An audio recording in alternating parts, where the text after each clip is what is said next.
As far as space and time and the future is concerned, I think most of you know that I believe that the space you occupy determines the time that you live in.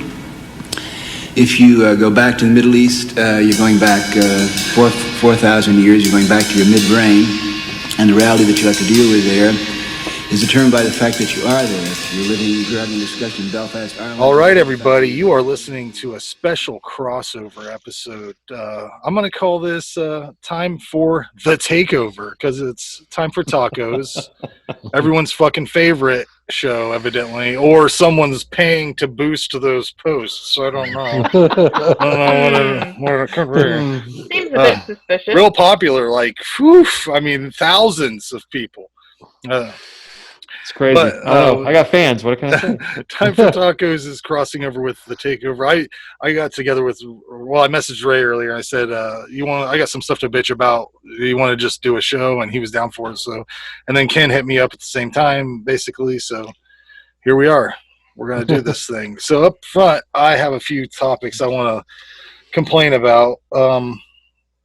Okay. Now, I don't know how to frame this because the gentleman that pissed me off really bad got pissed off at me because I posted about him on social media, and sent me a text that was so long that it couldn't just send through the normal ways. He had to take a picture of it and fucking send that to me because it was like a grocery receipt long. Why didn't he just email you?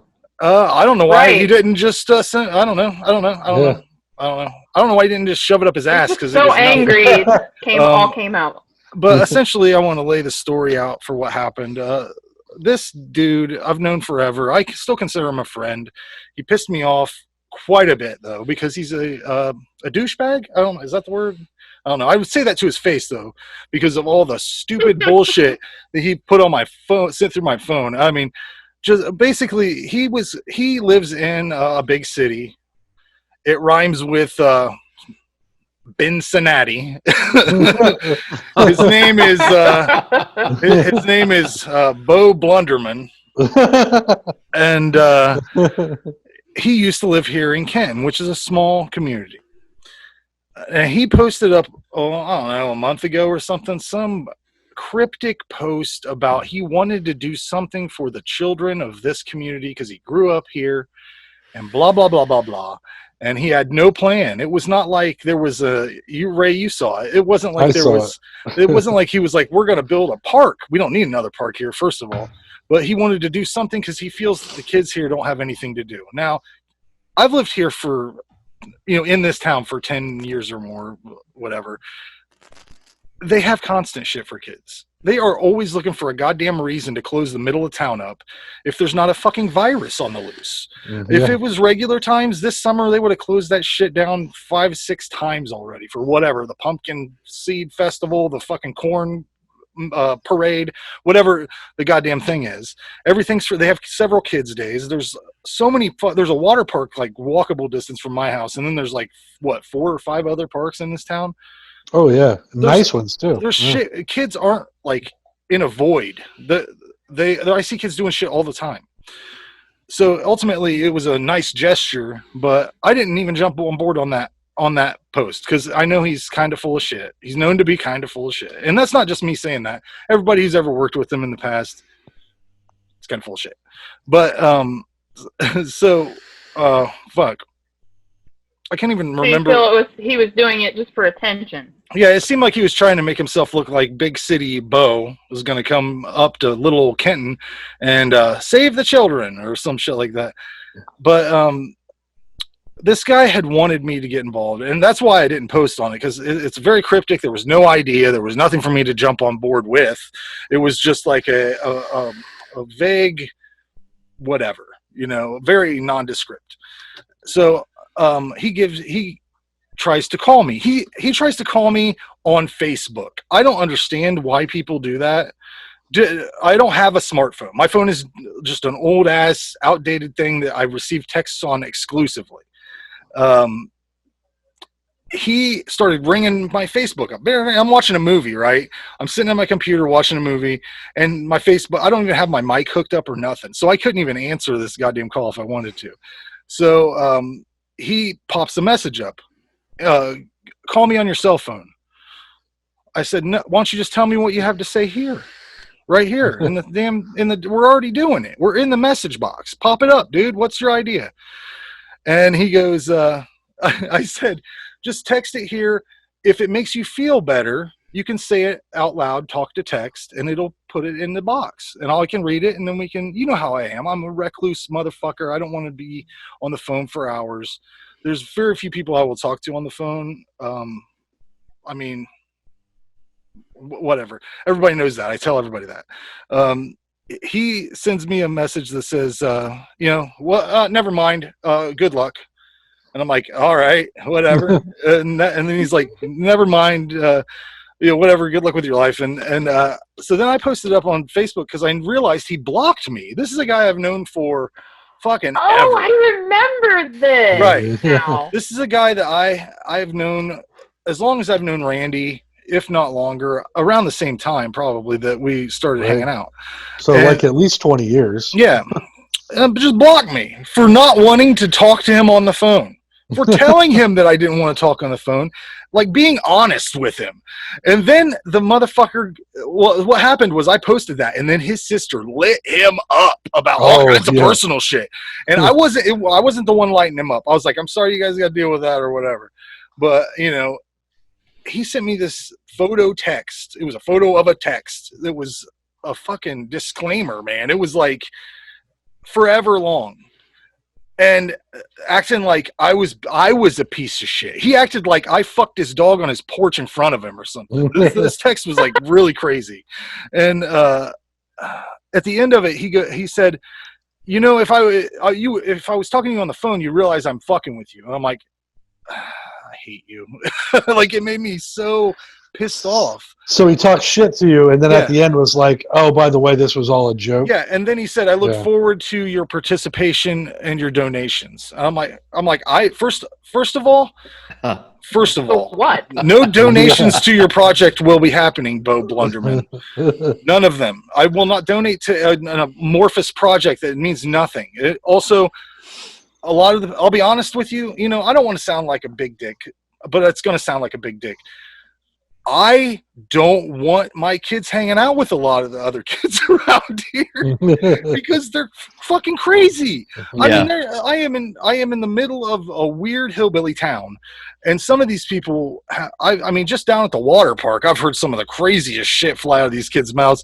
So why would I want to build a structure so I can get together with adult assholes that I don't like and their offspring? I mean, there's a very select group. Put the whole town on blast, Frank. I'm not putting the whole town on blast, but there is a significant amount of dickheads in this town, and I would expect they wouldn't want to hang out with me either. Look at me. I'm bitching right now. I'm terrible. I would be terrible to be around. But I'm just saying, overall, the community's fine. And I'm fine with supporting anything that people want to do if they have a idea. And also, I'm not responsible for just because I know somebody and they know that we do this shit. It does not mean that I'm automatically going to come and fucking film shit. He wanted me to line bands up is what he wanted me to do for something, a fundraiser or something. And I'm like, it's fucking hard enough to right now. It's hard enough to even, I don't know, safely distance yourself and do an event, let alone bother bands to play for free. I don't know. It was weird. Well, it was a weird ask. When I read it, the thing that made me mad was, again, he acted like nobody had ever done anything in the city of Kenton ever. It has the nicest library of any of the communities surrounding it. Yeah. It has water parks. Those Boy Scout Lake is something. I mean, you guys have.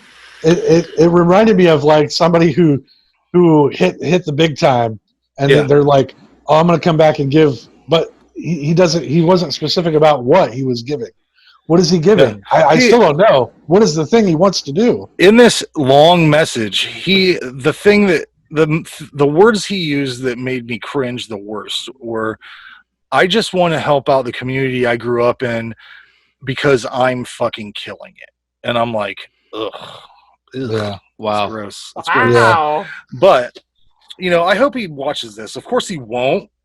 No. But I hope he watches this and understands that I still consider him a friend. But you can't just fucking ask me, a guy that currently is in a stasis of not doing events, to plan an event and just and get pissed off at me when I don't even want to. First of all, my voicemail now, when you call my phone, it says, "I don't know why you called me. You should have sent a text." If you leave a voicemail, I probably won't hear that either. You should just send a text. That's what my voicemail says now. And I hope that solves that problem. And I want to make a public announcement that if you know me and have my phone number, you can text me and I will respond. But that motherfucker is going to ring, ring, ring, ring, ring if you call it. But anyways, what else did I want to talk about? Does anybody else think that this election cycle seems like a bunch of people trying to justify a vote for the what they consider the least threatening sexual predator that we have running for president? I told somebody at work the other day, I said, right. if Joe Biden feels that he has to come up to my grandma and pet her on the head to get votes to go on and win, I'm fine with that. It wouldn't be the grandma, it would be the granddaughter. Yeah. All right, Bro. Granddaughter, whatever. Run your fingers through her magic hair and get this guy out of office. I don't. It's just at the funny very that least, he hasn't raped anyone. Yeah. Donald Trump has physical evidence of court documents where he's paid people off who he's most likely raped. Yeah. So, but you're going to get into the Michael Jackson argument there because the settlement is it gets you out of it completely. yeah. Because there's so many people that are like, oh, Michael Jackson never touched a kid, and I'm like, I beg to differ there because you don't settle. Have you seen that documentary? Right. Yeah. I haven't seen that. I don't want to watch that. That's pretty Thriller is gross. fantastic, but he raped kids. I don't like his music personally, but the thing that anytime you settle a case like that, you are admitting that you did it. You're like, I would agree. Can't we just get this over with? Totally I got agree. a couple bills here. Yeah. Yeah, so you're right. Joe Biden's kind of a creepy dude. He has weird touches. Donald Trump is destroying the fabric of our nation. I don't know what to do. I'm going to vote for Joe Biden. Did you see the interview with Cardi B that they did? No. I would rather cut my ears off. I've missed all That this shit. That was pretty disastrous. God, it was painful. It was painful to watch. I bet. And she probably asked him about her walk. A horrible, oh my God. Horrible choice. I haven't heard that for song. them to do. I haven't heard that I believe song. they're pandering. I'm wondering what, like, this song that the big controversy about it. Who gives a fuck? What? First of all, it's. How's it any worse than anything Little Kim or any of the other ones? There's been so much worse out there. There's been songs that are. I mean, I haven't heard it. I know what it stands for, but I mean, there's. I actually like it. I'm gonna pull up a song if I can find it. I'm gonna pull up a song. Carrie's like, I'm a fan. No, I actually do. I have it on my playlist. I do. God, there's this. I can't remember her name.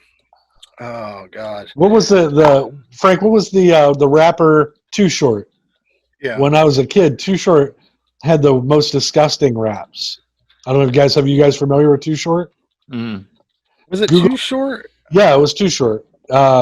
He was always singing about his dick. Yeah. Like that was all of his raps revolved around his small penis. So, and that was in 90. I'm not necessarily a fan of. I was going to say, it sounds like the 90s. I do like that. Yeah, that was like 89, 90. But if you go back, I'm just saying, in general, you're right. Men have been doing it for a long time. Yeah. You know, talking about their genitalia. And it's equally stupid. But like this has been like such a big controversial song. Like, oh my God. And I'm gonna play a song right now that's been out for years. It's been out for maybe 10 years. I don't know. Is it Lady Lumps? Are you playing Lady Lumps? No, it's called Pussy.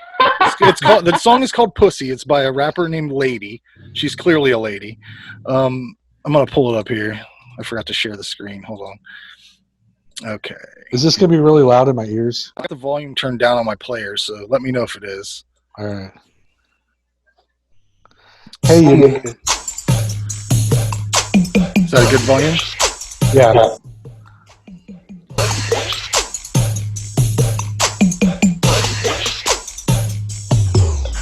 My pussy good, pussy sweet, pussy good enough to eat. Pussy good, pussy sweet, pussy good enough to eat. My pussy good, pussy sweet, pussy good enough to eat. Pussy good, pussy sweet, pussy good enough to eat. Tight pussy, right pussy. I'm digging it. I like it. Yeah. I like to make you leave your wife. Ha. Oh, see, they don't even have the lyrics right there. She says Aquafina wet pussy. Yes. Oh. So, I mean, that's creative lyrics there. But that was years ago when, I mean, I guess, it's the same quality of song, I would assume. I don't know. Cardi I B's think probably a people- little worse. They want this Cardi B lady to be like a spokeswoman for a new generation, Yeah. and she just wants to rap about her wet pussy and make money. I don't think they should force her to do stuff. The thing that she doesn't want to do. There is good female rap out there, and they're not. And usually, you won't find it in that realm where they're just talking about their ass. I mean, you can only beat a dead horse for so long, I think, and the whole ass thing is like it's a dance now. Like it's been a dance for long enough to where it's going to be in pop culture history. It's not like the fucking Macarena, whatever this twerking is. It's the new dance, I was talking to some 20-year-olds at work the other day. I asked them if they were out over the weekend dancing to "Shake It Like a Salt Shaker," and they didn't know the reference, and I felt bad. So then I had to play the age is song. showing. Your age is showing. Yeah, I was thinking, what happened to Lil Jon and the East Side Boys? Because I used to. That was my pre-bar ramp. Yeah. Like, I'm like, yeah, Okay. we're gonna drink Lil Steel Jon became Reserve. famous for and okay. Yeah, Like what middle schooler back in the day wasn't singing "From the windows to the wall"? to the walls. Yeah. Right. Our friend Derek Collins even had an acoustic Southern I think version we're all of about that. the same Oh, Lord. age. Yeah. Yeah, that's something else. Let me run this by you. This has been something that's been happening at work for a while, and I don't really. This is really gonna put a bad light on me, with a lot of American people. I have a woman that regularly brings me flags, American flags, and she wants me. They're like tattered, whatever. They're old. She wants me to give them to the AMVETs who I deal with through liquor interactions. Mm-hmm. Okay. So I'm not going to do that. I'm not the flag guy. I'm not the flag disposal guy in town. You don't give them to me because I talk to them. If you want to take a flag to the AMVETs, take it to them. So I throw them in the trash. Now, is that wrong? Oh my god. Oh my god. Oh, Give them to me. I will dispose of them properly. Please. See, but if I keep taking them, I want to stop it, Ken. I want this to stop. It's been like 10 flags. Now, how bad is throwing 10 flags in the trash? Where does she keep getting these flags? I don't know, man. I don't even know It's anybody the that has one weirdest shit. right It's now. like I've walked Yeah. into a Twilight Zone episode, and all of a sudden I'm responsible for patriotic shit. First of all, I would never own a flag because then I have to fucking fold it the right way. Then I gotta fucking take care of it. I don't want that responsibility. I'm not the flag guy. I am the liquor guy. There's a So difference. You throw it in the But dumpster. Ken, if you want to take them and light candles or whatever you got to do, I'll take care of them. Put them balloons on them and send it up to the heavens. like I don't know candles. what you do Yeah. with these fucking things, or what the AMVETs are going to do with it. Aren't they a bar? What do they do there? Is there a They know how to sanctimonious thing dispose they're of doing? it properly, probably. What do you do with a flag? What, You bury Ken, it? I don't know. What do you do with it? What's the proper There's a thing? couple different ways. First of all, when you when you're given a flag, and of course it's tattered, it can't be repaired. Is it supposed to be in a Kroger bag? No, it's not. Okay, but that's how they're as long coming. as it's not, As long as long as it's not all dragging on the ground and disrespecting it, it's okay. But what I had another individual do. He gave me a flag and he taught me how to get rid of it. It's the same way as you would present it. Same way you respect it. You salute it. You do your presentation along with it, and you put it onto a fire, and you light on fire along with the salute, and of course got your respect that goes along with it. But shit, man, I ain't got time different. for that. It's kind of like a 10 flags at least 10. Now, Ken, what if we saved up like 50 of these, and we put them on a boat and shot flaming arrows at them? That's even more patriotic. Is that better? It's really hard to argue that. Unless it's really here's a tricky one though. What if it's a Native American shooting the arrow? Is that wrong? That sounds very American. That's more right American than anything I've ever heard. Okay, I don't know. Maybe that's what we got to do next. What if you shot it with a Gatling gun? I just thought it's been funny. I haven't been able to share this with anybody because of the reaction I got from you guys. What do I do? I'm certainly not going to have that weird interaction with this old dude from the AMVETS. I'm not going to do that. I'm not going to go, here you go, sir. Here's a flag some strange lady gave to me. Burn it properly or whatever. I don't know. I'm just a dude that's trying to live my life. If we ever have a sitcom, we got to have that included in it. But as Ken has in the trash. I want to apologize. What do I do with this thing? Yeah. Can you get rid of this flag? Sure. I want to apologize personally to Ken for my discretions because I feel that as a veteran, that probably affects him in a negative Ken. way. That Frank doesn't know what to do. Super sad in his sloth outfit. So. Yeah. He's like right now on his phone. He's texting like, this dude's burned up 10 flags. I was making sure I was correct when I was googling it. I was making sure I was right, giving the right information. I was right. I figured I came to the right guy for this. I'm just glad you weren't texting all your soldier buddies to come stomp a hole in my ass. This motherfucker done burned up 10 flags. I've seen him do it. It's like, you fellas got time for a code red? There we go. But I want to apologize to all the other veterans that I affected with that. I wasn't trying to cause a problem. It wasn't a statement. It wasn't like this country. I mean, it was more like, fuck this woman. She keeps giving me. It would be anything. If someone just brought their dog and had me, can you walk it? I'd be like, I'm the liquor guy. I don't know why you're doing this.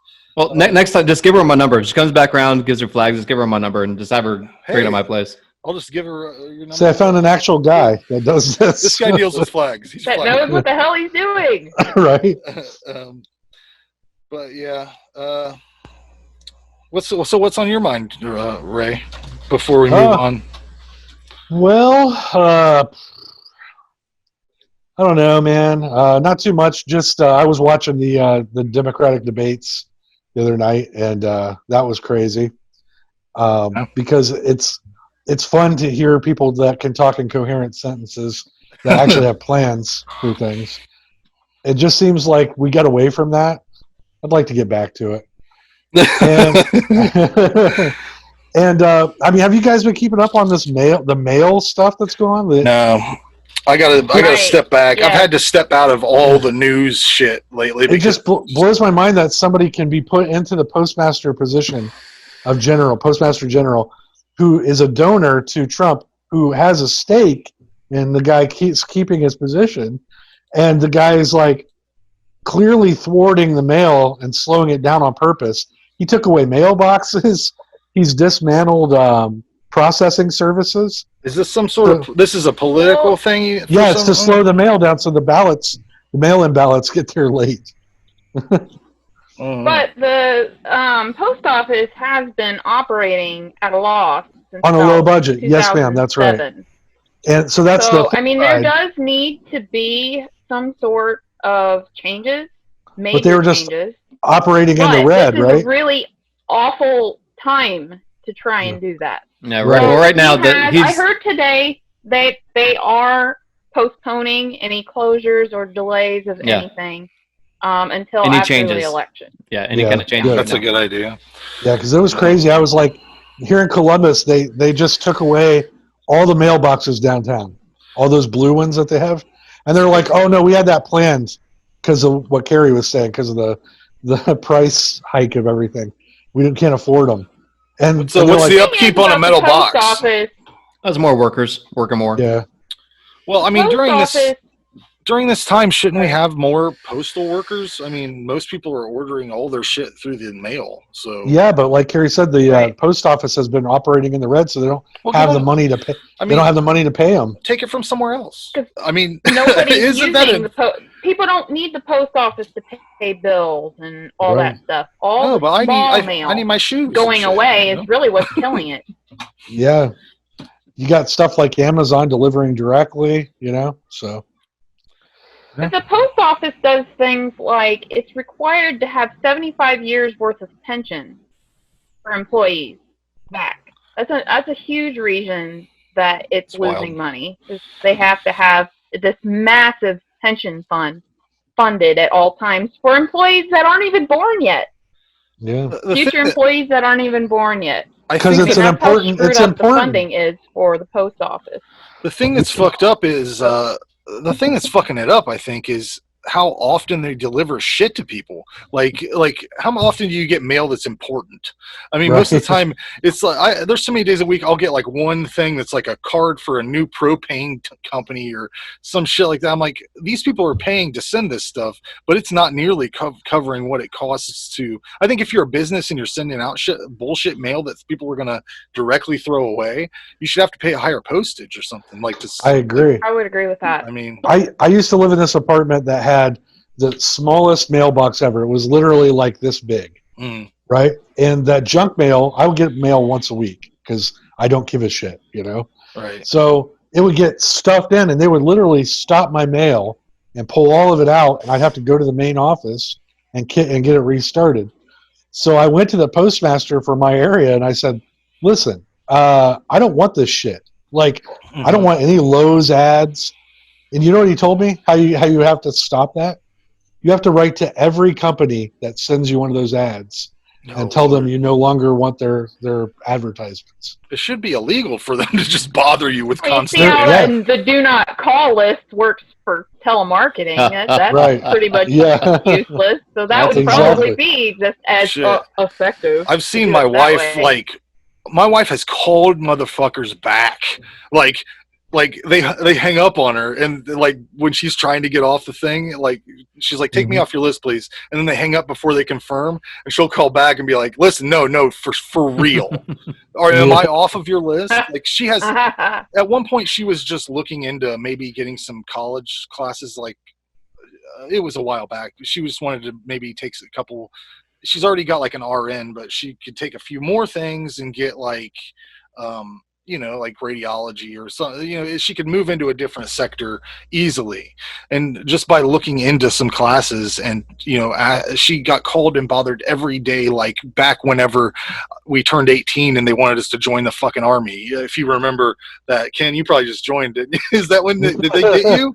Is that when they got you? They get No, you. They almost got calls, me. Ken. They're fucking suave motherfuckers. Those dudes that call you up. They'll try to turn anything into a. You like music? Well, you wouldn't believe it, but we got a band. We got an army band. That's a whole nother story right there. Because I didn't originally go in the military. I was originally trying to become a state trooper, and I was like, wow. I got to do something. Right. And Well- then that's Now you're trying to avoid them in your semi. Yeah. I wanted to also bring up one more thing, if I could. Yeah. Something a little bit more serious, but it's something I've been dealing with, grappling a little. I've always had bouts of depression and like panic attacks, things like that over the years. Frank, you know me a long time. I have to deal with that stuff. But since my dad passed away, things have been a lot tougher. And I'm actually thinking about seeking a therapist. I've never done this before. Mm-hmm. So I thought I'd bring it up. I don't want to like shroud it in mystery and be sad about it. I feel like mental health is something that we should take seriously. We never really talk Agreed. about it. And so I decided to bring it up and see what you guys' thoughts are. if it's not too shameful, have any of you visited a therapist? I mean, is it something that you would want to talk about? If not, I don't want to pressure anybody, but I I've can got to talk go about it. see. I've got to go see somebody because I'm having a very hard emotional ride with this, and I don't know what to do. I don't have an outlet like boxing or anything Ooh, where I can that's just a go good hit outlet, something. though. You know. I'm so sad. So, what do you guys think, Ken? Yeah, Ken.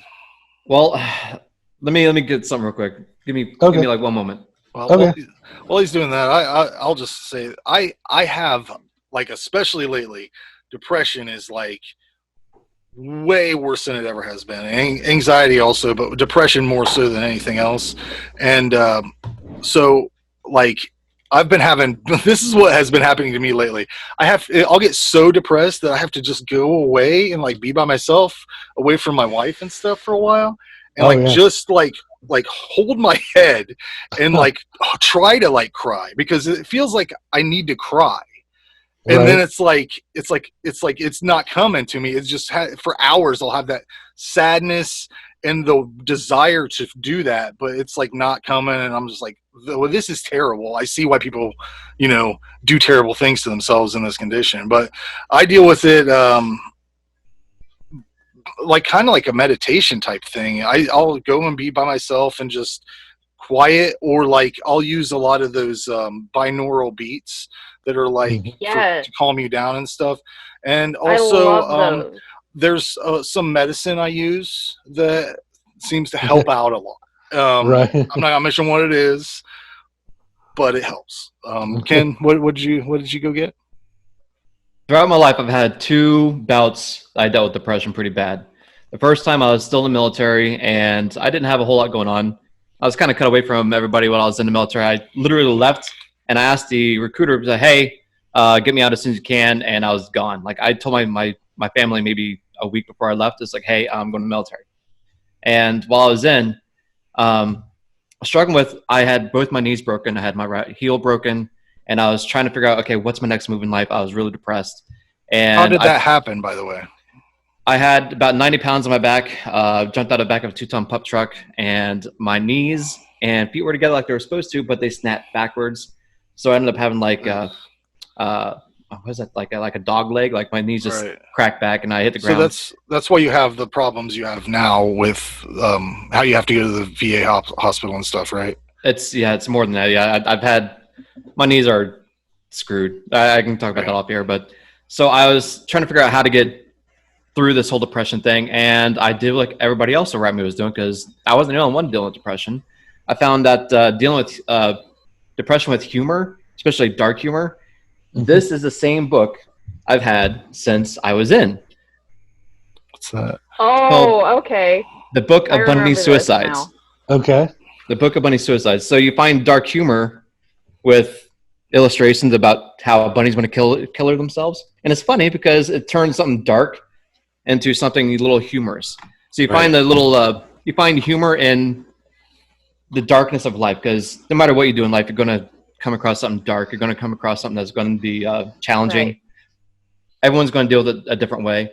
My way of dealing with it was with dark humor and sarcasm and laughing off that pain, laughing through all the crap that I was going through.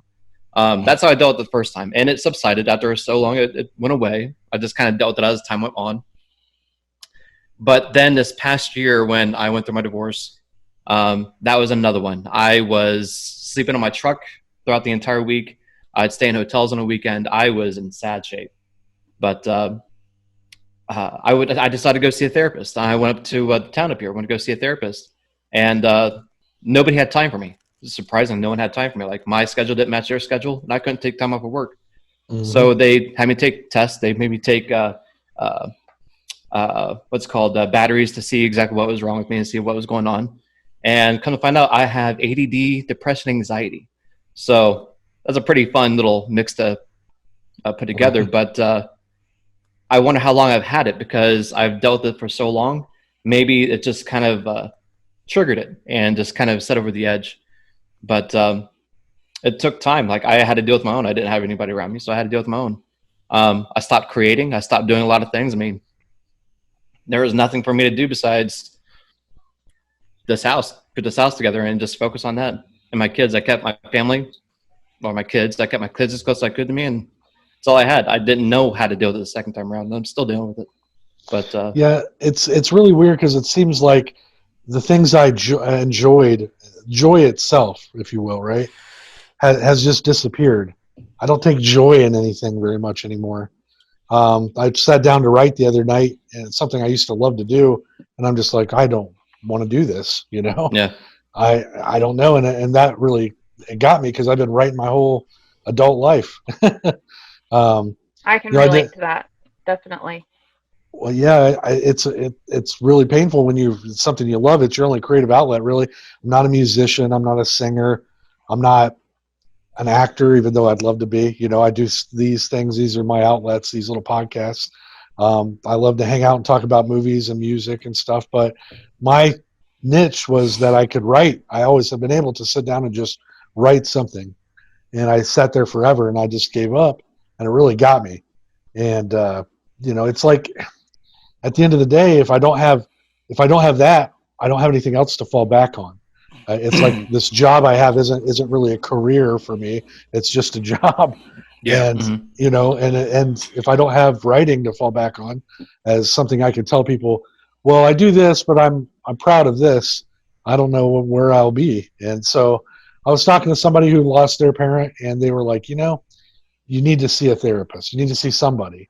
So she gave me a couple of references. I'm going to call them this week, but I just don't know. I don't like medication. I've never been that kind of no, person. Yeah. I just want to talk and maybe work some stuff out. Well, from my Yeah. a lady I know, she is on some sort of medication for anxiety, and they anymore around here they don't want to give you that shit. They want to find an alternative route. So for her, in order for her to even get these pills, they've had her talk to multiple therapists, and then they suggested, like, it's weird, they suggested yoga, which doesn't seem like it would relax me in any way. I'd be all hurt all the time and sore and angry. But meditation was another one they recommended to her. And then there's all those holistic kind of things that they'll try to go through before they medicate you. But I did go to the park a couple of times and walk through this nature trail all by myself. That was amazing and very peaceful. Probably the most sense of relaxation I've had since this has happened. Yeah. Well, and another one of our friends actually required therapy to get through a physical problem he was having with his ears. It was like tinnitus or something like that, and he ended up having that triggers your depression. If you already have depression, it triggers it way worse. And he went to therapy and got over his physical problem that he had, and still goes to therapy and says it's the best thing he ever did. So some people really benefit from it. Carrie, have you ever dealt with that?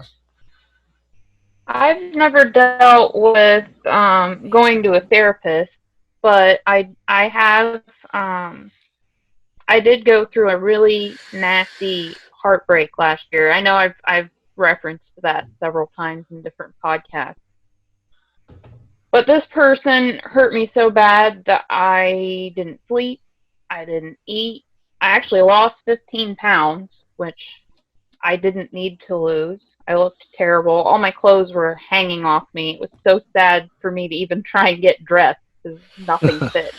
At one point, I could wear my then 12-year-old daughter's clothes. Wow. And it was bad. I actually have. I don't know if anybody's ever noticed it in me in person, but I have this big chip in the front of my tooth here, because I didn't even brush my teeth. I was that down, and I found spirituality actually helped me a lot. But what you were talking about, meditation and binaural beat, actually did help me quite a bit to get out of my own head. And and it was the loss of this person was like grief. Tell you, I felt that's the like I worst thing grieved. I've ever experienced is this. Right. I lost my brother. I lost my brother in a car wreck in 2004. Oh, sorry. And it was, and you're never the same. You know, I always, every year on his birthday, I always put up something on Facebook that I had written a while ago. Something broken, once mended, is whole again, but never quite the same. Because you look at say you drop a vase or something on the floor, pick up the pieces, glue it back together, and it's a vase again, right? Mm-hmm. But you can see the cracks where you glued it. You can see the little chips from the tiny little pieces that you couldn't put back on. So it's whole again, but it's not quite the same. So I feel like that's the way it is when you lose anybody. Do you mind if I Right. build on that analogy? So you mentioned the pottery and breaking the cracks and stuff like that. You always hear about these Asian cultures. They take gold and they use gold to use as a membrane between the two pieces to mend them together. You can think of like this, like the pressure or losing somebody, trying to deal with it.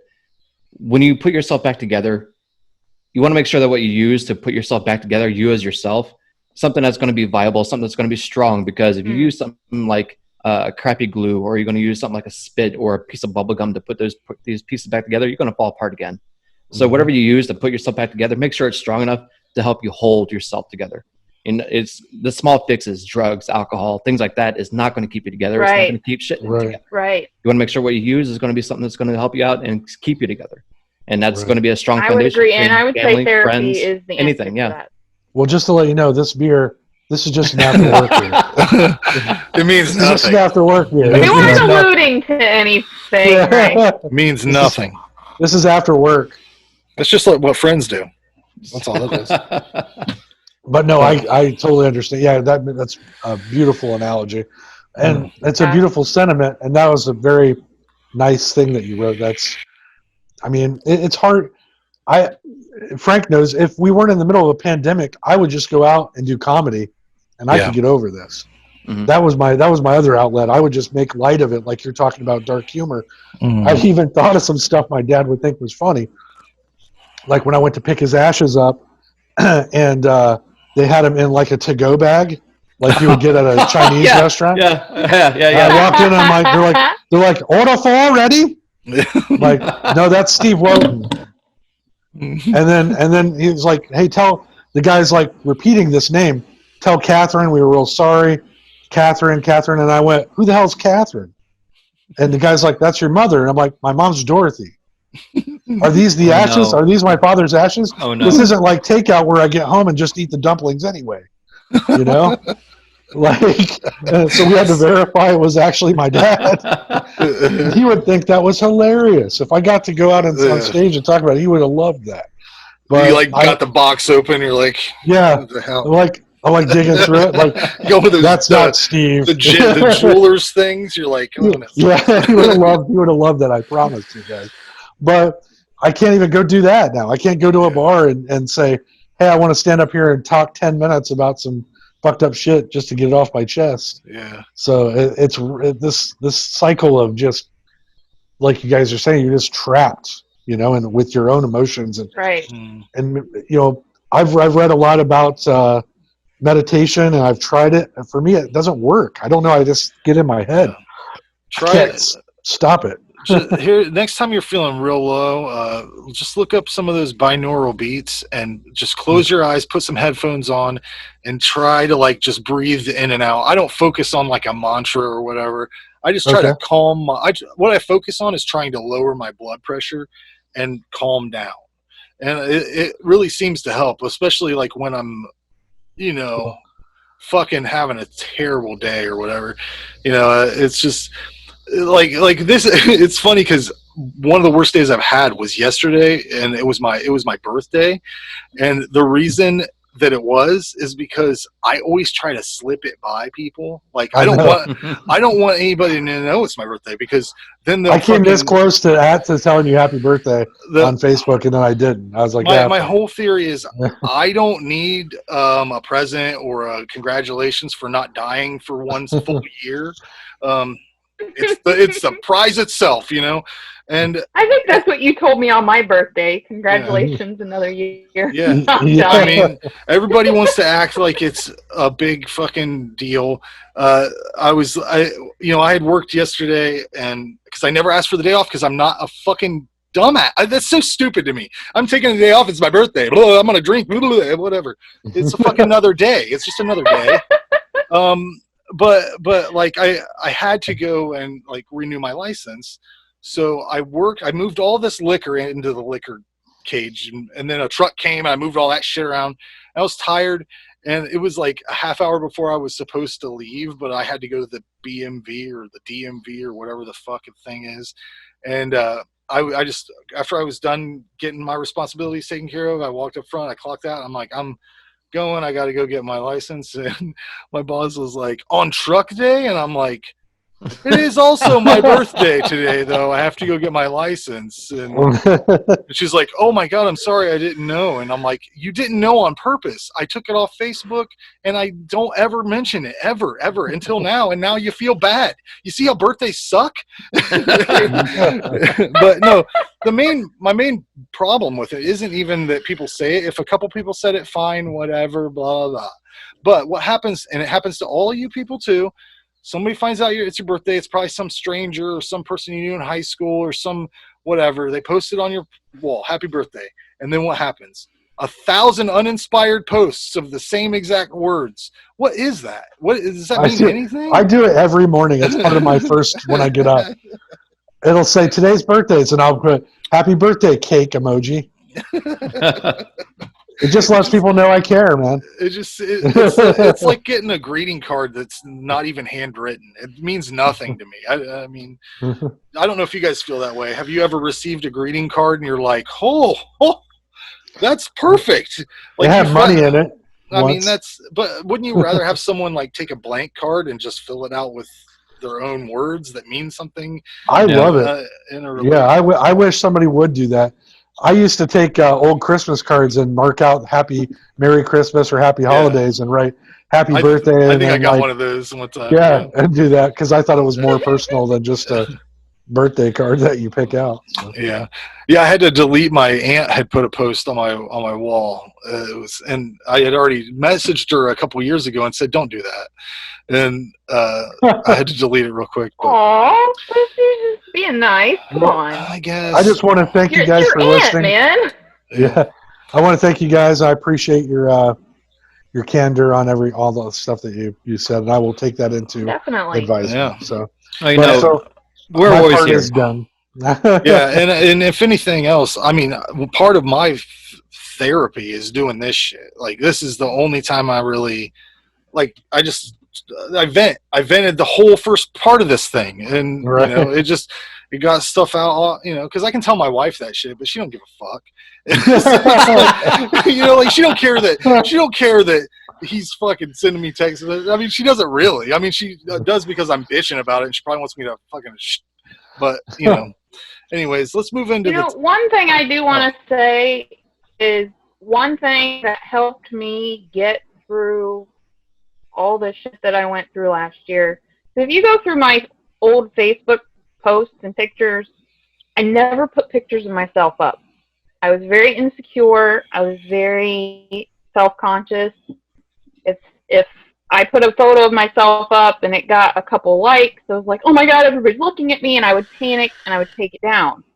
Now, obviously, if anybody has looked at my personal Facebook page, it's very different. I've put in a lot of photos of myself up, and I actually feel very good. But you guys, ZTO as a group, as a whole, have tremendously helped me out. I kind of have felt like I found a place that I belong, in a way. And I really appreciate you, Ken, and Aaron, especially, giving me the chance on that very first interview. Inside, I was panicking, but actually, I think overall, it's probably the best interview that I've ever done out of all the ones that I have done. It was the very first one off the rip. So I really, really so appreciate you guys giving me that chance. to be involved in this, and I have really enjoyed it. A year ago, I would have never thought I would be on camera talking to anybody. I wouldn't have been in the mindset of that or anything, and now it's like, Well, it's we so started this, I fun, looked and- like Uncle Fester.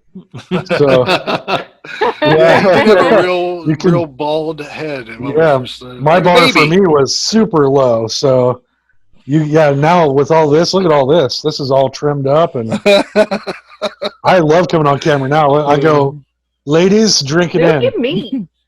Drink it in. Yeah. No, really though, you guys helped me gain a lot of self-confidence, and you guys really, being involved in this has been a good distraction. That's in a cool. way. Yeah, like it, And it's helped me I mean, tremendously. I want to thank you for actually coming through and doing a thing with us, because you wouldn't believe how many, like, we had been looking for a while to get like a female perspective on the show, on the channel, because it was all just us, and I was like, we're missing a perspective here that like is important, because I say stuff all the time that my wife has to like go, that's not right, so like I figured that that would be an important part of the whole thing, and we all have different opinions about stuff, so, but let's get into the Time for Tacos portion of this show. What's on your mind, Ken? What do you got planned? What is the deal? Well, Oh my. you've seen that we did this Shaco Taco special this past week. And that was incredibly fun for me. I know it's for me. For you, because you didn't get shocked. The things Yeah, I she let you hated convince it. me I don't to know. do, man. The look in Carrie's eyes Yes. was like, ooh, ooh, man. 'cause- Yes, towards the end, I was not enjoying it in the least. And the one girl liked it a lot. Too much. Yes. She got every question wrong. That's impossible.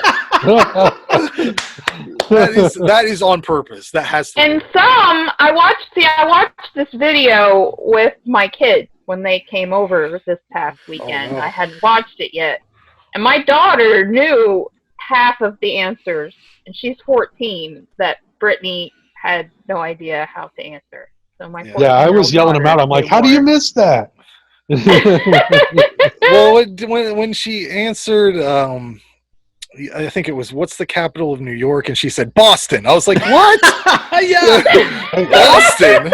You mean like Boston, Massachusetts? That is not the capital of New York. But that was fun. I have a question about it, though. Why was Nate tied up? Why was he the only one? Because I have a theory that you wanted to he do wasn't it the to only one. Yeah, I thought. Oh, really? Nope. One was actually tied up off camera. That you Just didn't for see. fun? Well, the reason why Nate wanted to be tied up is because he wanted more of the aesthetic, and it was also strapped at a level 6 on his neck, which is like one of the higher settings of it. And I was afraid he was going to be like, "Oh, I'm going to freak out and try to like rip it off." I was like, "No. If you're going to have it on your neck, and you want it on your neck, you're going to be tied up." So I tied him up to the bar that goes across my attic. Which I think is the same bar that the kid hung himself back in like the early 2000s. Anyway, so cool. I tied him up to that thing. Neat. And Brittany was also tied up. When it was on her inner thigh, I actually had her legs tied together so she couldn't like try to like wiggle her leg out and try to disturb it. So I want to make sure it was pressed and stayed tight against her leg. See, my theory was completely wrong. Well, first of all, when I was editing it together, that's when my wife come home, and I was right on his segment. So she comes in and sees just a dude tied up to a ceiling and says, "What the fuck is that?" And I said, "It's a game show that Ken came up with." And immediately she's like, "Oh, okay." Oh, so it was like there's like that's all she needed. She's seen your work. But my that theory explains was it all. the theory was that I was like, I think he's got that dude tied up and none of the girls, because he didn't want to be weird. Like he'd be like, "Hey, I'm gonna tie you up a little bit. Let's tie you up." Because I would. He is intense, though, man. He is crazy. Every time Ken went to shock him, he was like, "Light up my life!" And I was like, Whoa. He Yeah. was into it. Whoa. Hey, Ken, something you probably didn't know about your episode was I spent an hour and a half of my free time doing edited dub-overs that nobody ever fucking used. You know what? And I talked to Ken about this. It would have to be like, I'll show you what it would be. Randy, I want you to do my voice. I'm going to talk, but we used to do this all the time, just in person, just for fun, for free. There was nothing around. You know what? You remember what we used to do, right? Yeah. Okay. Ready? Oh yeah. My name is Frank. I will go home. It's not going to work. Yeah, it's not going to work. There's a delay. Fuck. Sorry. But we used to do that all the time. You would have to be like in person and trying to do it to make it look right. Yeah. And also, none of the stuff that Mike was doing was the same level of enthusiasm as what. And it was very hard. It was the hardest thing I've ever tried to do. I spent like an hour trying to get it right, but I was like, nah, and I didn't want to throw it all away. So I was like, I put some real acting into it, Ken. Yeah. I was like, if I'm going to do this, I'm going to do it. He did 2 different versions. One was the one I used, which was on the intros, which was like a stoner dude, kind of surfer like guy. a surfer guy. The other one was a very racist Asian accent. Like, it was the accent that I grew up with when they would do those. Yeah, they would do those cartoons. Do it. All right, hold on. You do not know kung fu. I know kung fu. Hoi! Yeah, the white. The white made it Asian. Yeah, that's right. So, the fact, what made it look really racist was that Mike was in that hat, and he also looks Asian. I don't know what his descent is. Filipino. Yeah. So I was like, nah, I don't want that guy. I don't want that kind of attention. Even though it was very funny at some points. It was like, up next, Carrie Maya. She enjoyed being shocked. Hoi! And Frank was like, yeah, that's a little too racist. I'm like, that's my kung fu, man. I don't know what you want me to do. That's what we used to do. So, but I spent a lot of time on it, and it was fun. So, nice. Yeah. Yeah. It may show up some other point in some other thing. Who knows? I like to save stuff and use it later. So we'll see. But anyways, did you have a topic or what did you want to talk about on? Well, before we get into that, there's going to be another episode of Shako Taco coming up. Oh no! And keep it on their necks. Keep it on their necks. I am going to keep it on necks this time. I'm going to make them interact with people out in public without the public knowing what they're doing. Oh, and God. They got to act normal as I'm shocking them on the neck. As they're talking or ordering something, grabbing some ice cream, maybe. I don't know. Now, I was surprised how many people you got signed up for it just the way you did it. This is going to be even more difficult. I can't even get people to send a video into our channel, like. Well, it's funny, when he first called me about it, I saw the post on Facebook, and he called me, and he opened with, hey, I've got and I said, no. Instantly. He was like, you don't even know what I was going to say. I said, yes, I do. I know what you're going to say, and I'm not going to let you shock me because I'm not stupid. But after about a half an hour of, please, come on, it doesn't hurt that bad. That's not how I did it. That is not how I did it. I told you can say no, and it's okay, no pressure. Right. We've all said that. And me being the weepy water sign that I am. When, That's the same exact approach to having sex with a girl that doesn't want to have sex. No pressure. Come on. No pressure. Come on, just a little bit. Let me just take your bra off. Let me just take your bra off. No pressure. You don't have to do nothing. We just got the whole house to ourselves. It'll be fun. I'll take my shirt off. It'll be fun. Can you slide It actually off? was fun. That level 6 on my leg hurt like hell. So I cannot imagine level 6 on the neck with Nate. Yeah. I cannot. I got to be honest. I was laughing really hard through your entire thing. So you guys were cracking my up. camera flip off. Yeah, I was he's like, okay, give me a thumbs up. I'm like, yeah, no. you're like. But it was, it might be one of the greatest things that's been created on here, at least in a while. So. I like how the thing I really liked was how Ken it seemed like he ran out of questions at some I point. did, yeah. And then he was just like, some of them were so fucking difficult. It was like, what? And if I'm not, I am the historian of ZTO TV. If I am not correct, I think he used that same medical question on Ralph, like way back for like a titty twister or something. It wasn't Ralph. It was who was it? It was Nicholas, Allie's boyfriend at the time, Nick.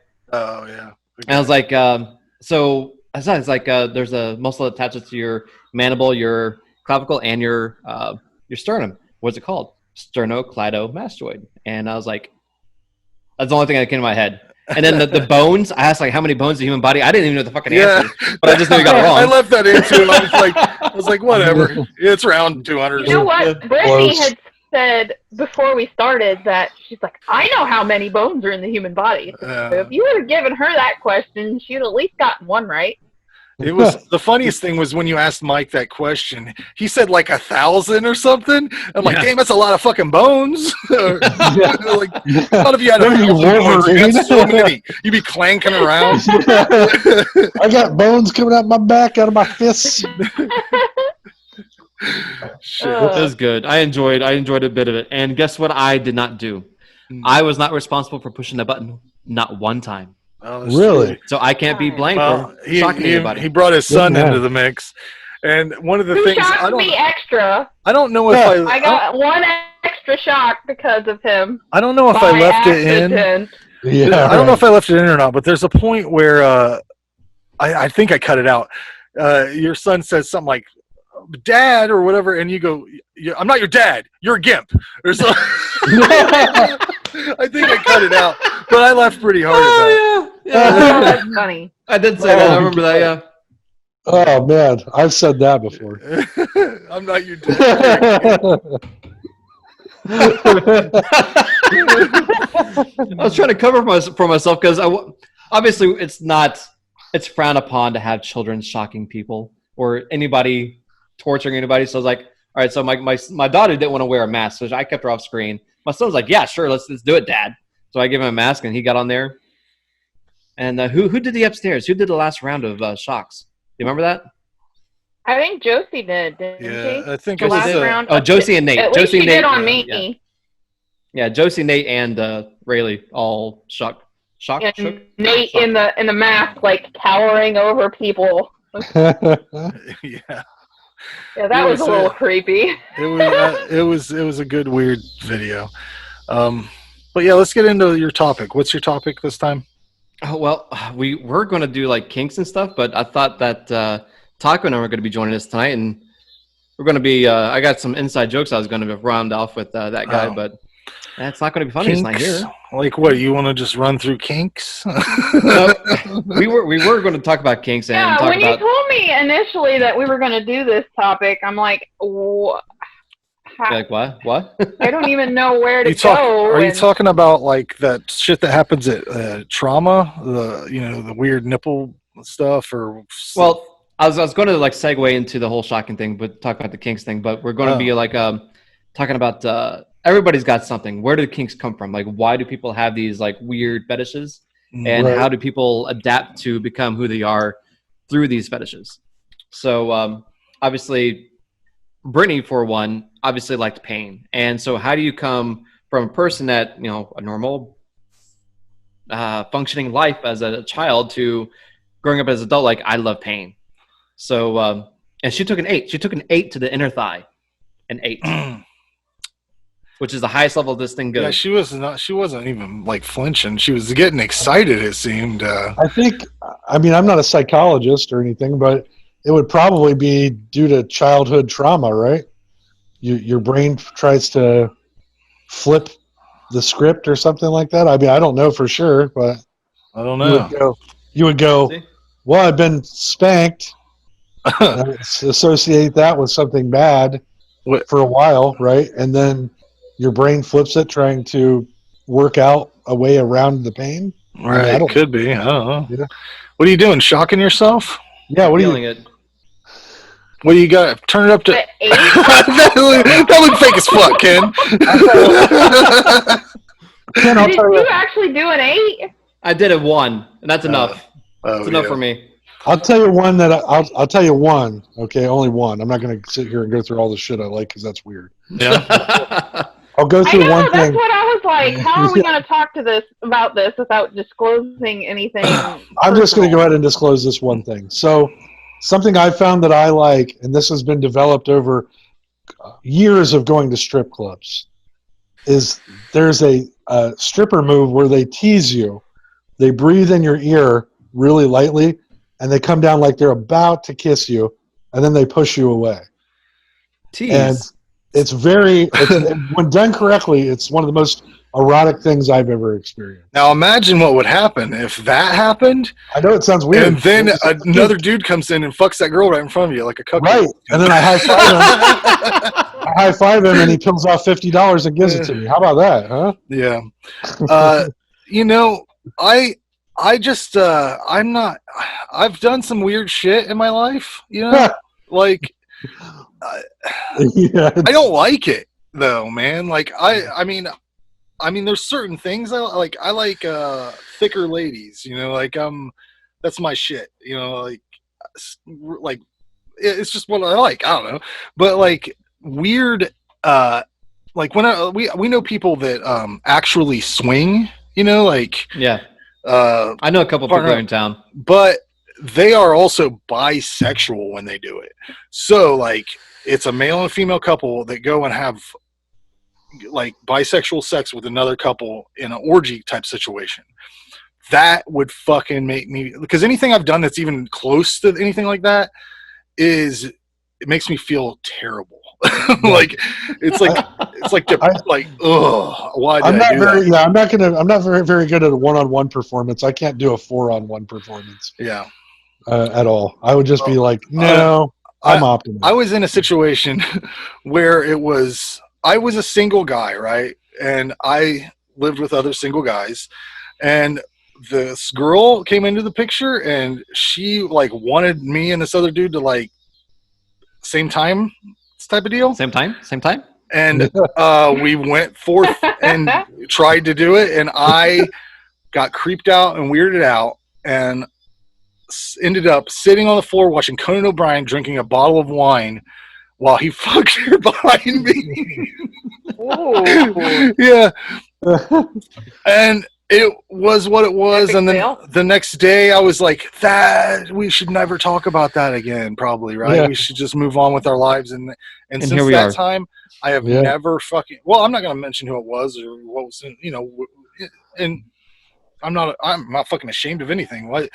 But Is the girl still around? not here. Okay. But Is the guy still around?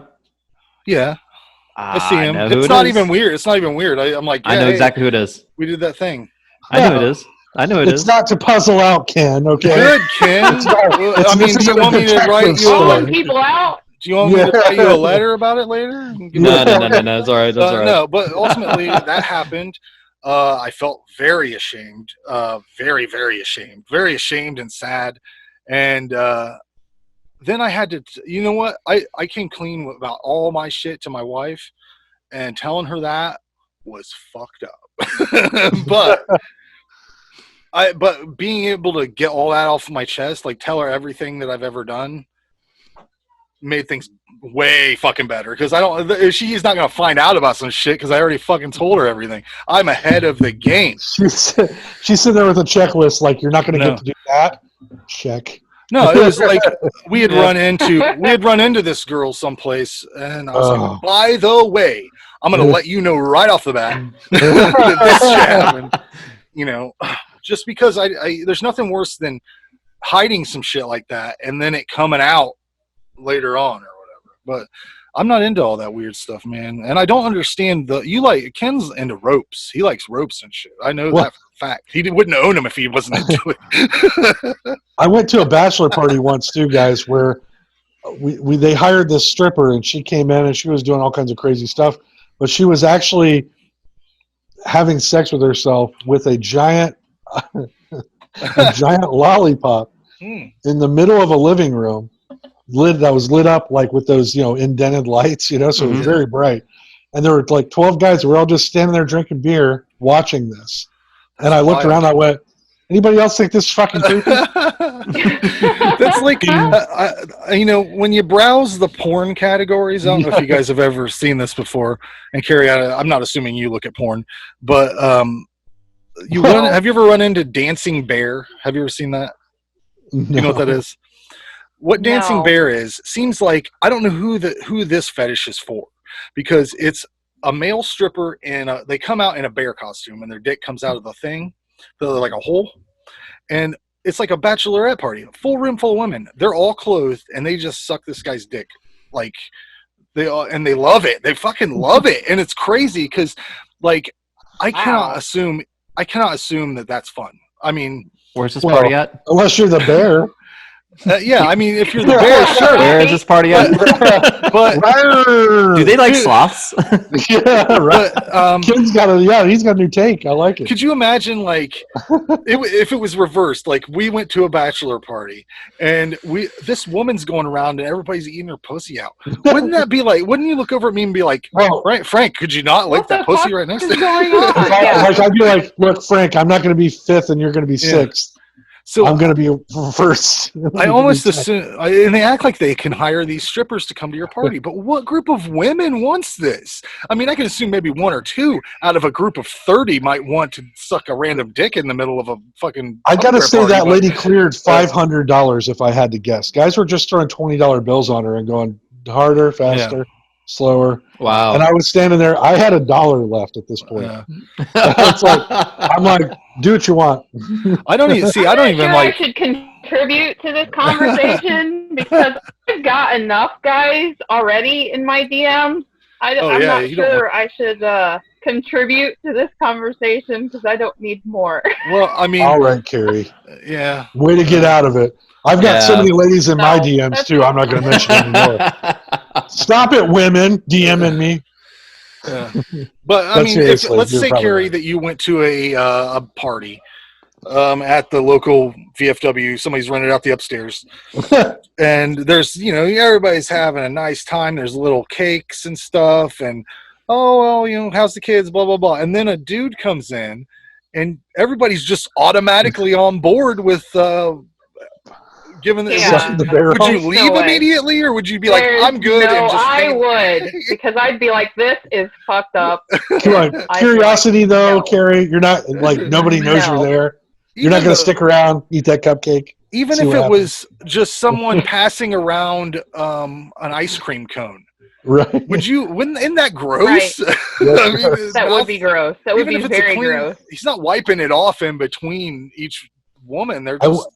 I went to this nightclub once here when I first moved here. It's not here anymore. But there was a girl that I worked with that was into real weird shit. She thought she was a vampire, like a new age vampire. And so I went with her to this place, and we went. You go down these stairs, and there was a guy, I swear to God, in chainmail, right, with like a big replica sword. You had to give a password to get in. And you go through these different chambers, and everybody was off doing weird shit in these different chambers. And one of them was Ken doing the electric stuff.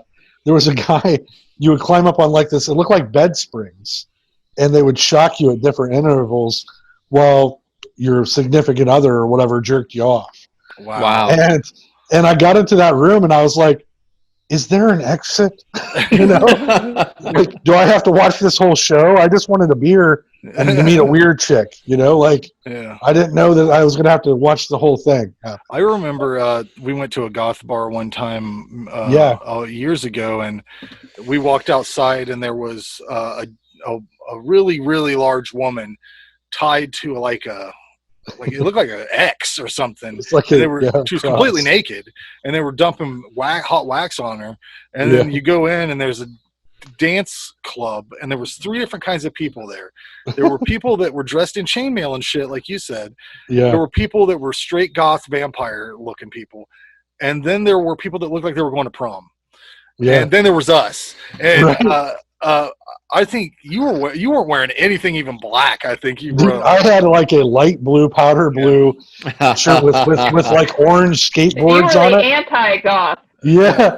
And I had like these running pants on and bright white shoes. And I was out there cutting the rug though, Frank, wasn't I? Yeah, because I was doing those goth kids 1-4. I was like, what I was the fifth wheel on a double date Yeah. that night, and it was like neither one of you or the other Already guy that was with awkward. us. Yeah, none of us guys are dancers per se. So we're all sitting down, and these two girls that Ray and our other buddy were trying to make connections with, they wanted to dance. So they both stood up and did these little kind of white guy dances to like, it was like the like hardest industrial music you've ever heard. Frank, I want to go on record and say that the other guy's date said I did a very good job dancing. So, Oh, that's yeah. nice. Not my date. Oh, you She got was a embarrassed. compliment. But the Yeah, other girl said I did a good job trying. If I'm not wrong about this, I think I caused that relationship to fall apart when one time I went over to his house and she was there, and I opened up this bag. It was just sitting there, and I sat next to it, and I opened up this bag, and I pull out like furry handcuffs and some like other sex thing, and I'm like, "What's this, buddy?" And then she fucking got pissed and left, like she was gone, and he blamed me for it. He's like, "She broke up with me, man." I'm like, because I fucking made a joke about a bag that I was like, I just sat down next to him. I'm like, "What's this?" Huh? It was that, you know? Guys, to preface this, we were at our friend Josh's house, and you could just open your people's bags up and look in them there. There were no rules there. Yeah, I thought it was. So it wasn't like he was shit, breaking a rule. If I brought in shit, people would go through it. One time somebody ate my food I brought. You know what I mean? It was just shit. You just did things there. So it wasn't like there were rules. I think I left my PlayStation there for a while. I had a TV out there. We were just if, all hanging out. If she was trying to hide something, why leave it out to where anybody can get into And why it? did she care what we fucking thought? In my opinion, that's what would my opinion be? Yeah. Like, I mean, I made a joke about it, but like, I mean, if there's anything more pedestrian in PG-13, it's fuzzy handcuffs. It's not like I pulled out a double-ended dildo and a fucking butt plug. I mean, come on. But, razor wire and a right. and a balloon set. Oh, Ray's telling his secrets now. Yeah. But some of these fetishes, I like the one where women buy those alien dicks that have eggs in them. Have you seen that? Yeah. And it's like a jelly egg or something, and they put it in there, and then they poop it out, I guess. I don't know. It's weird. Sorry, Carrie. Where's that We should have prefaced this with, Right. it gets more and more disturbing. No, I knew what this was going to be when Ken... It's going to get better. He texted me out on lunch and said, we're going to discuss kinks. And I said, are you serious? And he said, yes. Ken, you don't know what... Oh. You said it's going to get better. You don't have like video of me doing weird shit, do you? Okay, so you know how good I am at busting people's bubbles since I've been with this Soul ZTO thing? Yes. This October, if they still hold, which I don't think they're going to hold it, due to COVID thing, but if they do somehow end up holding trauma again and next year, Carrie's going to be tagging along. And she's going to have a few bubbles busted. And of course, just like everybody else that I bring along, I require them to go through a series of traditional torture. What? Traditional torture. You've already electrocuted her. What the fuck else? Yeah. Well, of course, we all get fire cupped. We get fire cupped. We all go in together. Oh, that looks horrible. It's fun. We will all have a good time. But I want to know, okay, so we're all screwed up somewhere or another, and we get into the fetishes and how far we go with our fetishes all usually depends on how much of our morals and humanity we lose in ourselves, which I'm pretty sure I lost a lot of it. So I want to know, where did you guys begin? I want to know the genesis of how you became interested in one thing that led to the next. So Frank, what was your discovery of, hey, I'm not a normal person? Are you vanilla, or what are you? Am I vanilla? Yeah, are you vanilla? I mean, no, man. I mean, I'm a guy. I'm a fucking piece of shit. I mean, are you kidding me? My every day is a battle with my own fucking my own morals. I mean, I just accept that I'm fucked up, and I accept that most people are fucked up too. So, I don't know. I'm a weird. I don't know. Do you want the genesis of me being a weirdo?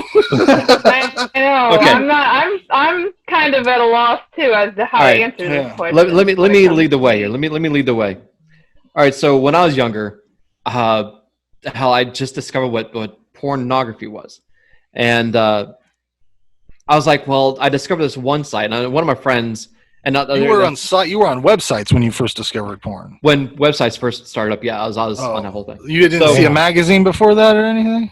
I remember seeing a like one of those confessions books, like one of those Oh, Playboy that's confession bad. things. Yeah. That's not what So you want. I know. So one of my friends was like, "Hey, check this out," and he showed me these images of cartoons. I was like, "Oh, these cartoons, oh, those animals," and I was like, "Oh, they're not bad, but they're showing like adult male parts, like they got the boobs and the vaginas and the cocks and everything else." And I was like, "This is furries." So I began my my journey with furries. All right, so that's where I started at. So You like that? No, it was interesting when I was a kid. When I first when I didn't have access to adult content, there was always these furries. I was like, oh, furries are cool. I mean, it's not like I'm looking at porn because they're cartoons and they're animals. So what am I looking at? I see. See, I was introduced to that shit. Like, well, first of all, my dad had magazines. My dad had and I don't know what. I mean, I guess I didn't have a dad. Maybe. Oh, I'm sorry, Ken. I know. I'm sorry about that. Sorry. Yeah. But regardless of your parental situation, my dad had porn, and I guess for me, my youth was spent as a never-ending search for porn. I think like my parents would leave, and I'd be like, "Where's the porn at?" My dad has porn somewhere in his house because back then there was and he did have we had a satellite dish, and if you jimmied that thing just right, like you could move it like manually, kind of like inches, like you could get it right next to like the dirty channels. Channel 99. They would come in clear. I mean, Channel 99. Who didn't watch that? Yeah. but I mean, I found magazines randomly when I was a kid. But yeah, I mean, I think that's a guy thing. I don't know. Like, it's like Big J Okerson said, there's two kinds of guys. There's full ball guys and empty ball guys. And like, you really act differently, like based on those two circumstances. So I just think that's a thing about guys. I think women have a lot more ability to think first. And I think that guys are like, they're just stupid. I would agree with that. Just more Boys of are a stupid. mentality thing. Okay. I would say the answer to my first exposure to anything was I was at a friend's house and I saw the movie Interview with the Vampire for the first time. And I don't know why. We were 13. We were way too young to be watching that. But for some reason, her parents, I think, had rented it for us or whatever. So I really loved this movie. And I found out there was books. So I got into Anne Rice's novels. Now, the Vampire Chronicles later, like Tale of the Body Thief, and some of her witches books has a lot of graphic sex scenes in it. And I was way too young to be reading these, really. I think back on it later in life and I look at it and I say, if my child was saving their allowance to buy a book called The Queen of the Damned, I might want to look into what this book is about. But my mom would take me to the bookstore and let me buy all these books that were way That's too fantastic. old I like for it. me Yeah. to be reading at the I time. like you're like aristocratic porn, man. Oh yeah. Well, Yeah, most you're high women are like class. that. I think. Yeah. Like they require more of a cerebral kind of. Yeah, you got to think about it. Thanks, Imagination. Frank. Right. But I thought Thanks for maybe breaking it down, My Frank. dad didn't have any of that growing up. My dad didn't have any of that. I don't know. Well, you that probably my weren't brother searching did. for it. You Yeah, probably I don't know hate where to it tell was. you, your dad had it. Yeah. You just didn't know about it. Possible. But I thought maybe the interview with the vampire thing was because Kirsten Dunst is in that, right? And she's like around that age, right? So maybe Yeah. you were like Yeah. kind of like feeling like you thought of something in her was like, I don't know, similar to your life or something. I don't know. I'll tell you this. Well, I mean, there is the scene where the woman is fully nude on stage. Oh yeah. Oh yeah. And really, as a kid, I shouldn't have been seeing that. I honestly don't know how, but it spurred my love for the genre, and I've loved the vampire genre ever since. So I'm happy that happened. Mhm. But really, that was my first. If I could say that I've had one, that would definitely be it. As Americans, we say that, oh, I shouldn't have been seeing that. This is like, European kids grow up with sex as a everyday thing, and then It's culture, violence is secondary. Mhm. And here in America, we have violence as everything, and sex is taboo. Well, it's very weird to me. You can see that evident just in the way people react to breastfeeding. Like, people act like if a woman's breastfeeding in public, like they're flashing their tits around and doing shit. Right. It's totally sexualized. I've heard women say stuff like, well, that's gross. That's not what those are for. I'm like, well, you think that your breasts are there for men to play with? You think that's what they were designed for? I mean, you were screwed up. A biological purpose. Right. It's weird, and I mean, that's the way things are. People are fucked up. I'll tell you, Ken. So I had I'll tell you something weird. I'll tell you something personal. So I discovered the same magazines everybody does in their house, right? Playboy or whatever, right? And I got away with one. I get out to where I'm reading it, and I was confused at first. When I opened it up and saw a naked lady for the first time, I was like, hey, they're hiding the good part. What's this like blockage on the good part here? Yeah. It's like fur cover. Yeah. Didn't understand. Didn't have pubes myself. Didn't understand. You thought you censored them out. They censored it out with some kind of like toupee. Great. So for my first experiences with that, I didn't understand it. I just had to look at the top half. Yeah. So none of us knew where it was located, to be honest. Then later I found a Hustler magazine besides a Freeway. And I got a better look at things. Oh yeah, you did. Hustler was a little more graphic. Hustler was a little more tackier than our normal Playboy with all the nice bush. I remember somebody had bought one of those magazines. I can't remember which one it was, but the centerfold was just a butthole. What? It was just a butthole. It was just a lady's butt. Yeah, I don't know why. It was the best butthole in February, I guess. You could see the freckles on it and stuff. Yeah. It was that detailed. But that's how old Frank and we would find porn just by the side of the roadway and then collect it and hide it at people's houses. I assume that was from a wife, an angry wife that was throwing it out. Damn it, Jerry! All right. All right. I got a question real quick. While I'm thinking about it, I got a question for you, Aaron. Okay. At the house that I used to do all my filming at, whose magazines is all that? That's Scott's dad's. I mean, I'm talking about a stack, like a stack I know. The size of a closet. I know. And I think we talked about that on an old podcast. He said he didn't know what he was going to do with them or who we would give them to. And I was like, well, he asked me if they're worth anything. I was like, well, no, I used to have Playboys for back in the late 50s and 60s and stuff like that. And it's like, no, they're like worth like 25 cents a copy. I mean, they're not really, only the really early first edition ones are worth anything. Yeah. If you had one that had Monroe in it, maybe it could be worth something. Yeah, that's about the only ones that actually worth anything. It'd have to be vintage. President James Monroe? Yeah, he did a full spread. Anyways, guys, we should probably wrap this up. It's been a long time we've been talking. I want to apologize for being evasive on this subject. No, I don't blame you. We didn't even get to the good part, Frank. Huh? Don't cut me off yet, because Ken asked a very specific question. Oh, yes. He asked what the evolution was. Yeah, I told him an odd story, and that was piqued my interest in ladies, right? Then later, I got to experiment with ladies, real ones.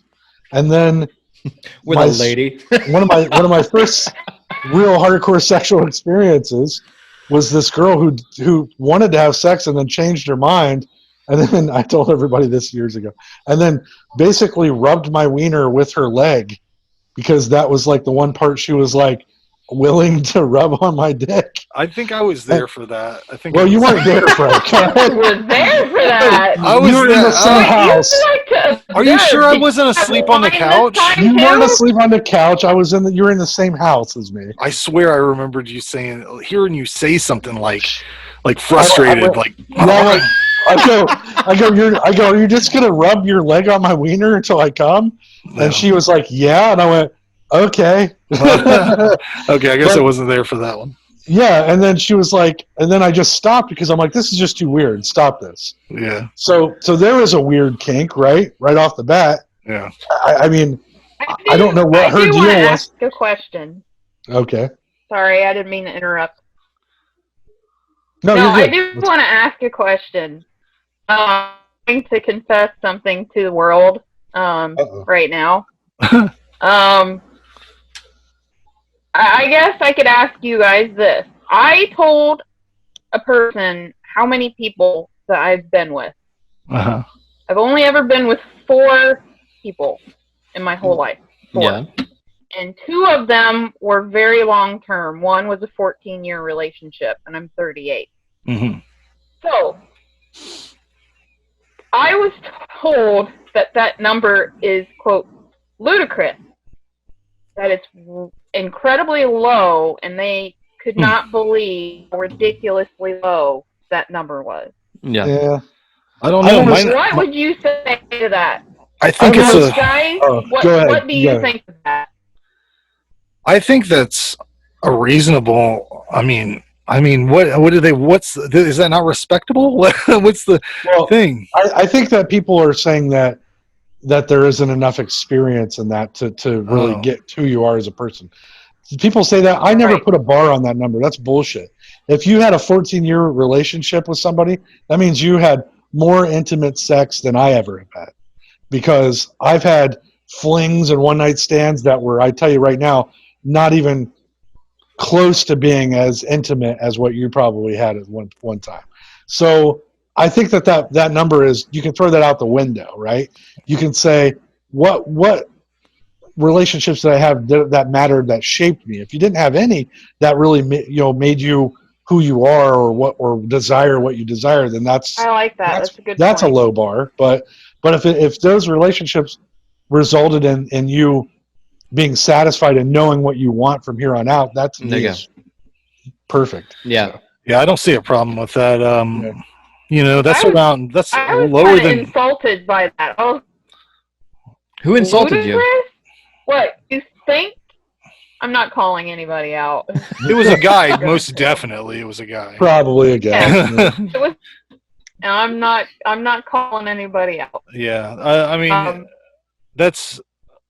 But I was shocked by that. I've had more than that, and I would trade all of those in for one 14-year. I would.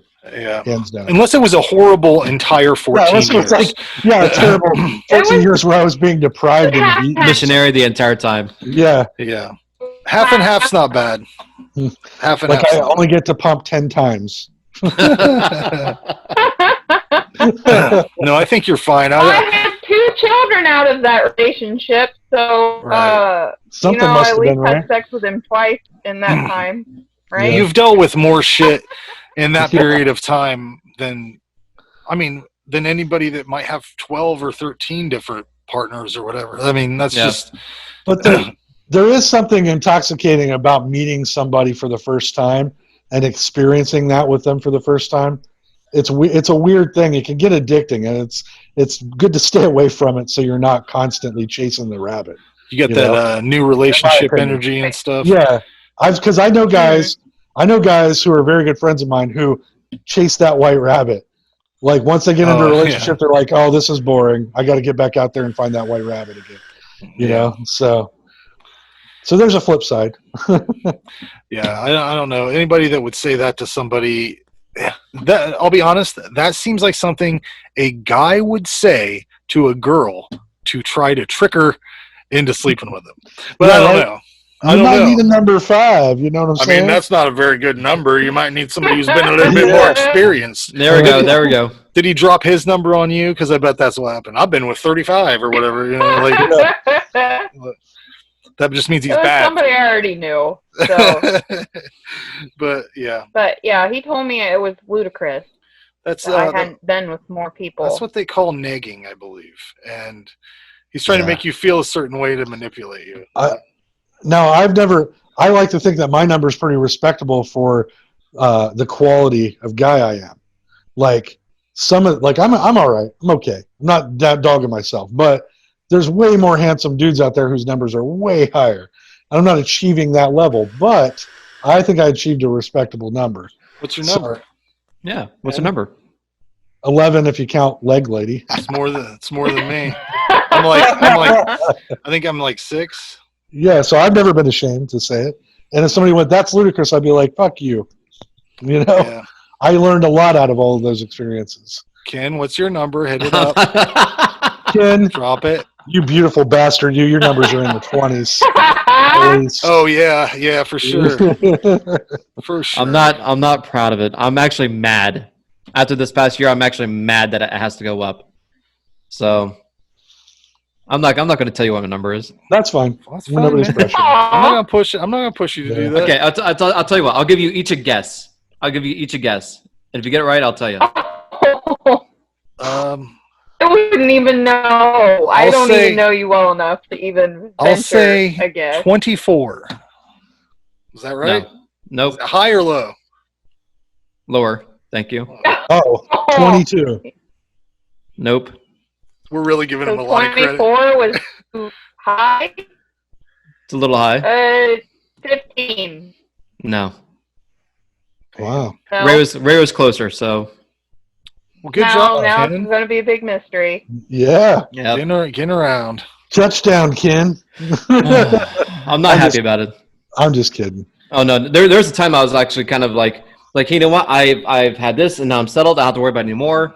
I'm actually proud of myself. And then now it's like I got to start over. And now I'm actually kind of depressed about because I went from something that had like a future quality, like, hey, I am at where I want to be, and now I'm like back to like, okay, now I got to find someone else. I got to go through shit relationships again. It's like, all right, now I got to figure out what I'm going to do. Yeah. At least you found it out early, man. Yeah. I mean, that's the thing too, Ken. I'm with you on that. You know, I've been single for 4 years now at this point. I went on dates and stuff, but it's so hard to want to continuously throw yourself into that ring over and over. Yeah. I'll tell you what, man. I've been with Martha for 11 years, and if she leaves me, I'm fucking done. I have no goddamn desire to ever step foot into that world again. I will be a old man that lives by himself, cuts coupons out, does what he has to do. 13 years? We've been together for 13 years. See how good I am? We've been married for 11. So it's only official, if you're married. Congratulations. and you know what? It's something I wish that I could find a life partner that actually is worth a damn. Me too. It'd be nice. I mean, I just fucked up right now. There's a chance any moment she could leave me. So, but if she leaves me now, I'm done. If she leaves me in 10 years, I'm done. It doesn't matter. I'm done. My number is 6. I'll stay that way. Because I don't fucking want nothing to do with this shit anymore. How are you? What are you into? Yeah, right. You gotta fucking trick somebody. You gotta trick somebody into caring. Or first date. What are you into? Well, I do some podcasts. I really like to read. I write. Oh, I don't like any of that. There goes my $27. I'm counting meal too. Yeah. I'm terrible at it too. I don't think I took Martha out on a date until how long was it? Have we ever been on a date? There you go. Yeah. There you go. We have been on a date, by the way. We almost died coming back from one. That's why I'm against them. Relate though to that. My ex and I my kid's dad and I were so broke all the time that we could never do anything. ever. Like, I can count the movies we went to on one hand. We never took any trips. We never went on a family vacation. There's essentials you guys need. As long as you guys can work something out together that you guys can do as a family, or even as a couple, because couples need that time alone. They need that time to build, because you're continually building a relationship with each other. You can't stop. I was too busy working and keeping our household afloat. So my parents were married for 39 chronically years. Unemployed. And in 39 years, we went on many, many family vacations. But the one thing my dad always made sure of was once a year, he and my mother would go on a weekend or 4-day vacation together to be alone together and do the things they liked. That's healthy. That's awesome. So yeah, because it's so easy to go. Healthy. It's so easy to go. Get all off kilter and like you're not on the same wavelength, and you have to find a way back to that. So it is hard. It is very hard. Right. But it is what it is. I'd rather deal with that than any kind of being single for any. Like to go for. I can't even imagine. It would be so shitty. Like I said, I would be done. It would be. I'm still holding out for robot technology to catch up. We're right there. Yeah. I've been ghosted the last 3 guys that have been. Oh, that's the worst too. I thought. So, I absolutely hate that. 2 of those 3 have come back and apologized. Well, that's good. You don't normally get that. Yeah. Yeah, for sure. I hope you accepted their apologies and then cordially told them to fuck right off again. Fuck right off. Yeah. Like, thank you. That was very manly of you, but fuck yourself. Bye. I would. Yeah. Because they knew what they were doing. So. Yeah, never be somebody's second. Never be somebody else's second choice ever. Right. No. Well, guys. Their first choices are gone. Doesn't mean I'm still not second. Right. Right. It's just inconsiderate altogether. But let's wrap this up, guys. It's been almost 2 hours. You know what I'm saying? I got another 2 in me. I'll have to grab another beer. But. Yeah, I'm out of steam. I blew it all early. So before we go, I am super excited about something I got in the mail. I kind of wanted to segue from our mail conversation into this because I got something cool in the mail today. I wanted to put up some of my friend, Ken, do you remember me talking about my friend Marcus, that you and him had a friend that was a mutual friend, like they lived out in California? Yeah. Remember? I got some of his artwork today in the mail. Ooh. And I am super excited. I love this bird, this parrot. And look at the eye. Look at like the detail in the eye. I absolutely loved this. And he actually sent it to me. That's cool. Yeah, that's really cool. So he sent it to me. I was so stoked. And he sent me another one. Oh, but I was so stoked about the bird. But yeah, his name is Marcus J. Williams. I met him on Twitter initially. We started interacting on each other's posts, and eventually I consider him a friend. I've got him on Facebook and we talk a lot. And he paints a lot of stuff like that. And he has a bunch of stuff on his website, justanoutsider.com. So he has prints and all this stuff, but I got the original. So I was like super happy. I know I don't know if you guys saw the post on Facebook or not. I saw those on your post. Yeah, it looked really cool.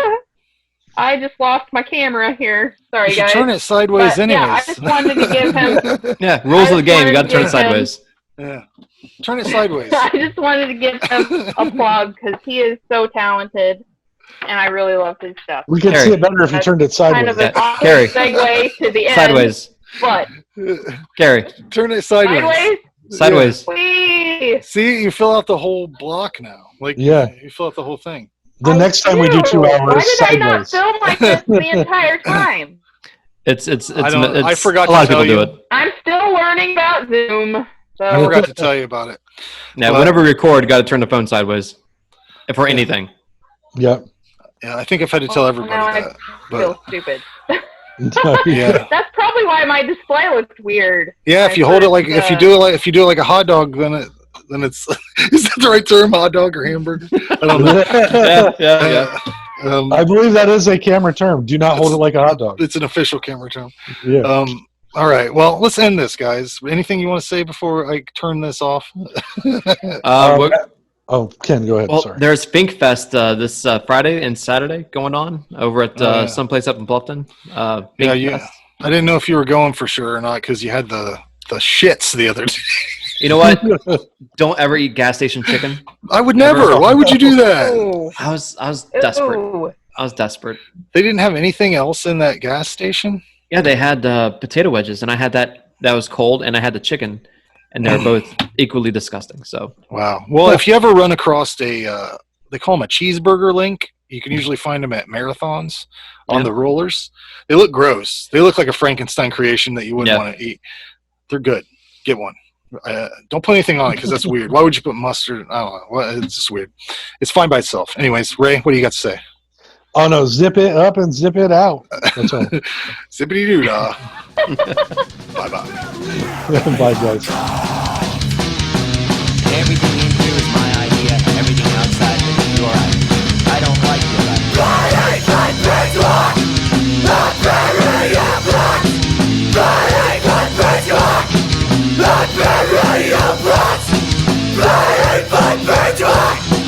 Not very